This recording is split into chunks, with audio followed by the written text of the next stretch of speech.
Hey, what's happening? Welcome to my channel. This is Living in Alberta, and today we're going to look at everything you need to know before buying a home in Alberta for the first time in 2023.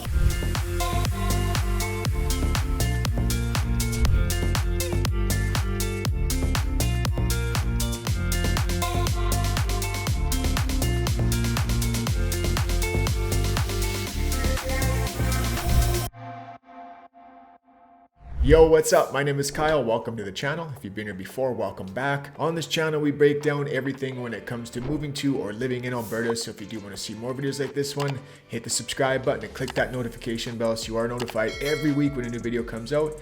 And if you would like any help with the real estate needs, I'm a licensed realtor in Alberta. You can use this information popping up. Get a hold of me any way you want. Would love to hear from you. All right, let's get in the video. All right, guys, let's dive right in. Let's take a look at some things that you're going to want to know before buying a home in Alberta in 2023 for the first time. Let's start off by taking a look at the state of the real estate market here in Alberta. Alberta is in a better position, in my opinion, and a lot of other people's opinions, to handle this quote unquote recession that Canada is going through or is about to go through. And there's a number of reasons for that. First off, last year in 2022, the population of Alberta grew by 160,000 people, which is a massive population growth. What?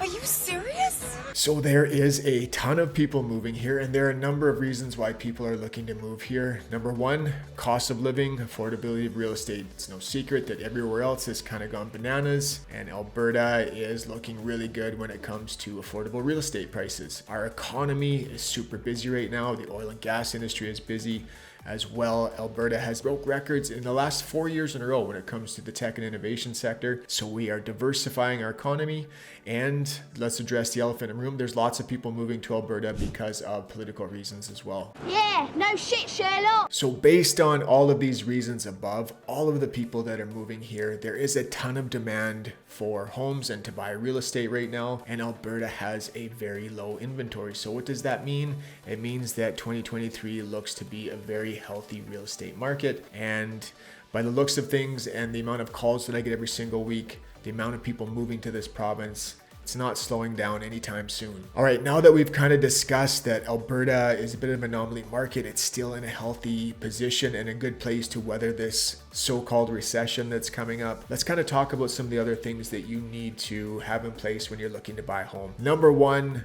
of the most important is that you need to be prepared. And there's a couple of things that go into being prepared. So part one of that, I can't speak for other realtors, but if you're working with me, I like to walk my clients through a full buyer presentation. So in that presentation, we're going to talk about the whole process from viewing homes to writing offers, cost to expect, closing costs, what the closing process is. I'm just going to walk you through everything so that you really have a good picture of what this whole process is going to look like. Buying homes isn't something that we do all the time. It can be a very stressful process. Now, I get a lot of clients, sometimes they don't want to do the buyer presentation. They're like, oh, we'll just deal with this when the offer comes and we'll go through it then. I don't have time for this right now. When are you planning on doing it? I like to use the analogy that you wouldn't want to learn to shoot a gun in the middle of a gunfight.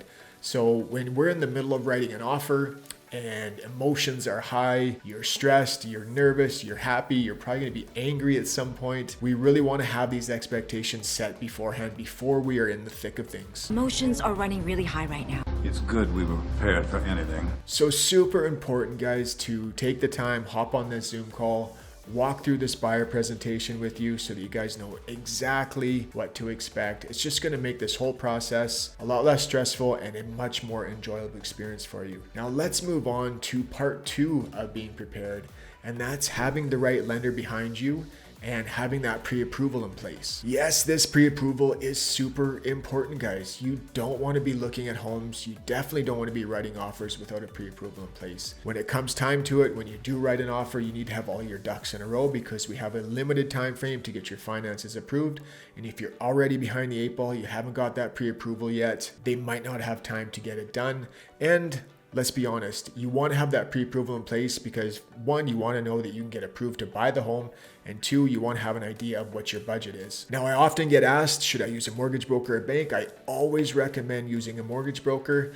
And the second question that I get asked is, should I use an Alberta mortgage broker, or can I just use one from whatever province or country I'm coming from? Now, yes, you can use your mortgage broker in Ontario or BC or Saskatchewan, but I highly do recommend that you use an Alberta mortgage broker, for the reason being that they do have access to regional lenders that out-of-province lenders or out-of-province brokers will not have access to. They have local and market area expertise, and the closing process can vary from province to province. It's just a little bit different. Alberta is one of the last provinces that doesn't have land transfer tax, so in my opinion, it's always a good idea to use a local lender when you're looking at buying in Alberta. Now, this next point kind of ties in with the first one. When you are prepared, you are able to move quickly, and moving quickly is going to be key. Now, as we talked about, the real estate market in Alberta is still very healthy. Homes that are priced well and that show well and are in certain price ranges, they are selling super quick. You know, it's not as busy it was in the spring of 2022.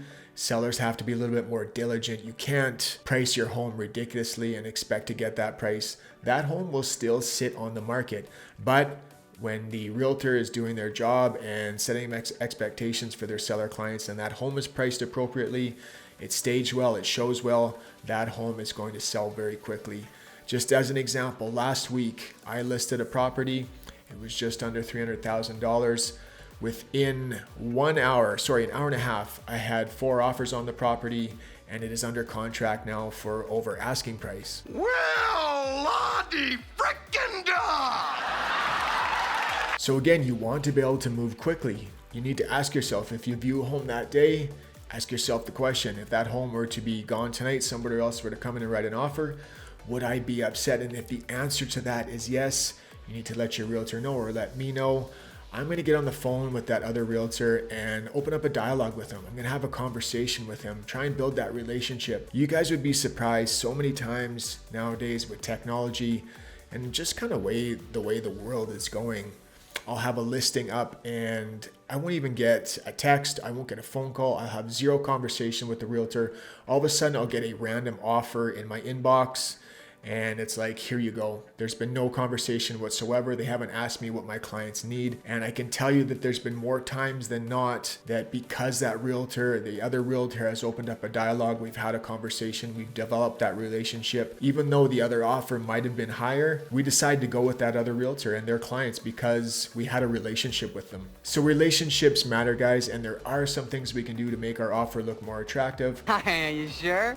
I made a whole video on the whole offer process called Alberta Home Buying Explained, and I'll link it somewhere up at the top here. I never know if it's left or if it's right. And the second part of moving quickly is preparing that offer and getting it submitted in a timely manner. I see way too many people getting lost in the weeds.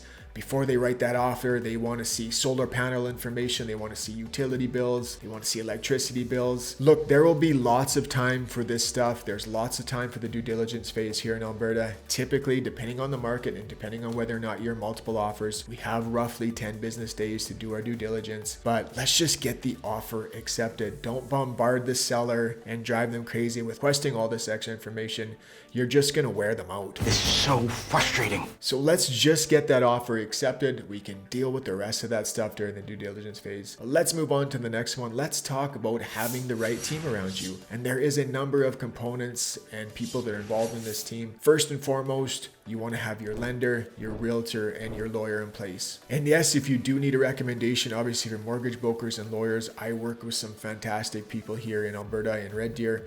And I work with them because I don't get kickbacks, I don't get referrals. These guys just do an amazing job, and I know that the job is going to get done. But communication between these three is absolutely huge. So there's times in multiple offer situations where you want to have your mortgage broker hop on that phone or send an email right away when you're in the offer, letting that seller know or letting that seller's realtor know that, hey, these clients are good to go, their pre-approvals in place, financing looks solid. There's also going to be times when we're going to need to consult the lawyer because something has come up and we need some advice advice. We need some legal advice. So communication between these three is absolutely huge. And secondary to that, we have things like inspection companies. We have electricians, plumbers, painters, and there's levels to this stuff, guys. For example, there are some inspection companies out here in the central Alberta area that I wouldn't let them pay me to do an inspection on my property. They are absolutely terrible, and I would love to put them on blast on this YouTube channel, but I'm sure I would get a letter from a lawyer, so I'm not going to do that. Think this over carefully. Or we could lose everything. But one of the most important things to understand is that you are also part of this team. There is one thing that the rest of us cannot do,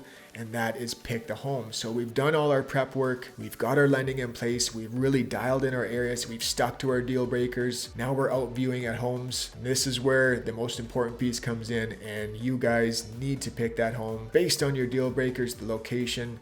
Does it work for your family? And once you do, the rest of us can come in behind you and help with the rest of this process. And something I want to really point out is that a lot of the times when I'm working with clients, they get kind of lost in the weeds again. They're trying to tell me how much the home is worth. That's not your job, guys. That's my job. I can tell you what market value is. They're trying to tell me everything that's wrong with the home. We have inspectors and we have contractors that can do all that stuff. The one thing that none of us can do is pick the home, and that is what you are here to do. So it's super important that everyone understands what their role is. Your guys is to pick that home based on your deal breakers, based on location, based on all the prep work that we've done so far. And to add to that, when we do go out and show homes, and again, we walk through all this stuff in the buyer presentation, I'm not going to tell you whether or not I like a home or not. I'm not going to point out things that I think are bad about it because, hey, maybe you might actually like that, and we have completely different opinions on stuff. So I'm going to stay quiet. I'm going to have conversation with you, obviously, though. I'm going to get to know you, but I want to be out of your way. I want you to be able to feel the flow of the home and pick the home based on everything that you've told me before we've got to this point. I hope you enjoyed the video, guys. That's all I got for you today. If you did, hit the like button, hit the subscribe button, and click that notification bell so you are notified every week when a new video comes out. And of course, if you would like any help with real estate needs, use this information popping up, get a hold of me any way you want. Would love to hear from you. All right, I will see you next week. Cheers.